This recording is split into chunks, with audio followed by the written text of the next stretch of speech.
On July the 20th, 1969, Apollo 11's lunar module lands on the moon. As it lands, a small part attached to the back of their suits breaks off. This is called the ascent engine arming switch, and they become the first humans to ever set foot on the moon. People said they lied. How is the flag waving on the moon when there's no air? We choose to go to the moon in this decade and do the other thing, not because they are easy, but because they are hard. One small step for man, one giant leap for mankind.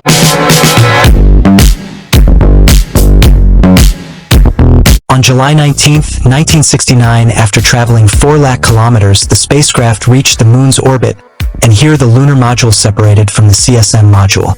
Inside the command module was Michael Collins, and it was named Columbia.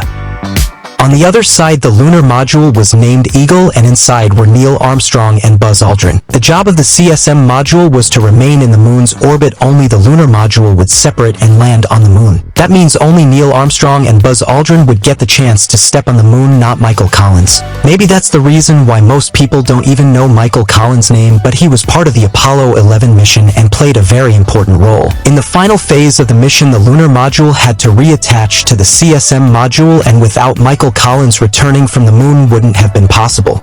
Around 8 p.m. when the lunar module was preparing to land on the moon, an alarm was triggered.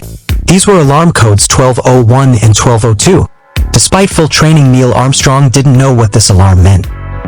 He contacted Mission Control and asked for permission, to which they responded that it should be ignored and the mission should continue. After the mission, when this incident was investigated, it turned out that the warning was due to a computer information overload.